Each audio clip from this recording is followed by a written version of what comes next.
Hi, everyone. My name's Taylor St. Germain with ITR Economics. Thanks so much for joining me on this episode of TrendsTalk. We at ITR, your apolitical and unbiased source of economic intelligence. And today I wanted to discuss a 2030 trend. It's been a little while since we've checked in on 2030, so I thought it was important to bring you all an update here. As always, you can head over to ITR's website. We're constantly updating you on 2030 through presentations and blogs.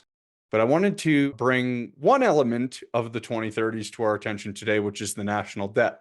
We do receive a lot of questions, whether it's from the stage or from our consulting clients or just from followers of ITR, if 2030 is still on track.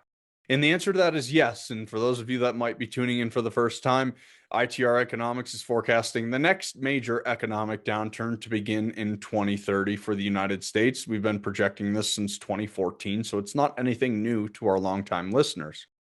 But there are 5 key elements that come along with this 2030 projection. It's demographics, healthcare costs, entitlements, that's Social Security cost, inflation, and national debt.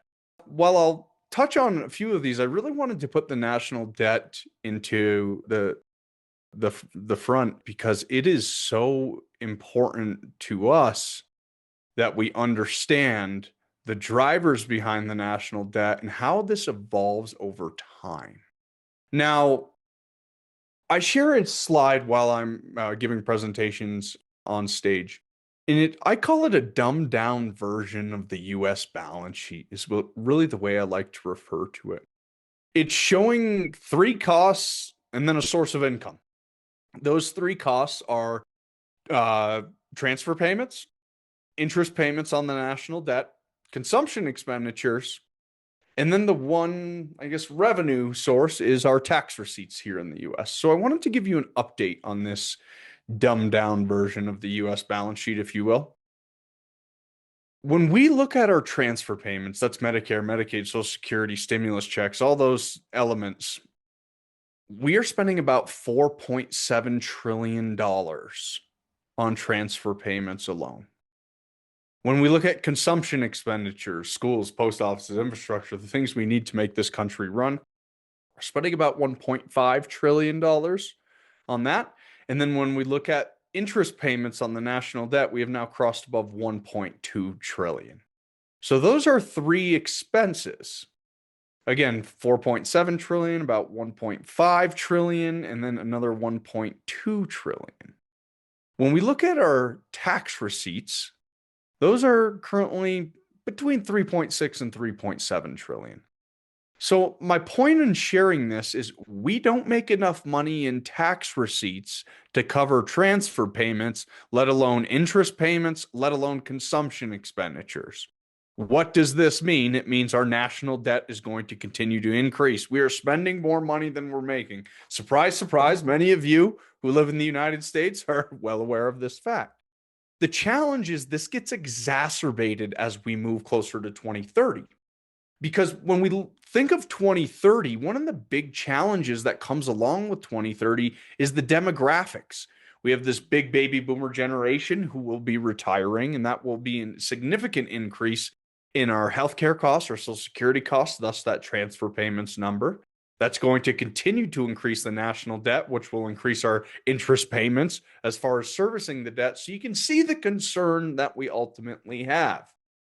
That's why that national debt piece is one part of this equation. And again, a lot of folks will say to me, well, Taylor, I've heard this national debt problem since the 1980s. Why is 2030 more prominent?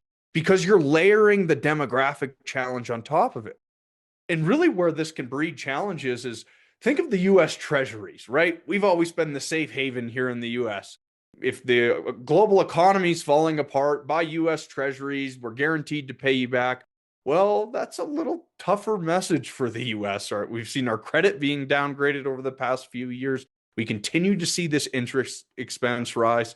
We have challenges in Congress all the time of passing new funding and new debt ceilings.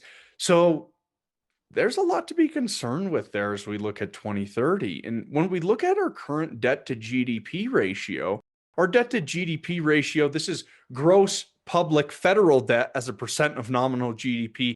As of this recording today, With the most recent data through the first quarter of this year, we are at 122.6%.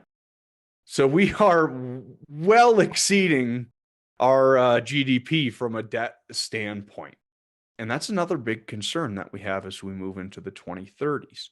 Now, as we look at the trends talks for the next few weeks, I'm going to have some guests on to talk through 2030 and highlight some other challenges, highlight ways to prepare. But we haven't changed our mind on 2030, especially from the national debt variable of that equation, which just continues to, unfortunately for the economy, provide support for this downturn happening. Fortunately for us, it makes us more confident. And while I'm not rooting for the demise of the US in any way, we do like to be right at ITR, so there is a little bit of an element to that. So again, the national debt picture since President Trump has taken office is still one that's concerning to us. And I'm not blaming President Trump, I'm really blaming every politician we've had since the mid-1970s, where this has continued to be an increasing problem.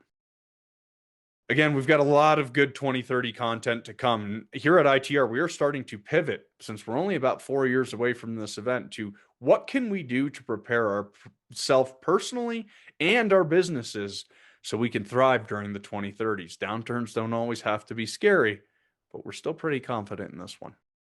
Thanks so much for joining me on this episode of TrendsTalk. Hope you found this information helpful. Please like and subscribe to TrendsTalk wherever you listen to your podcast. Look forward to seeing you all in the next one. Thanks so much. Take care for now.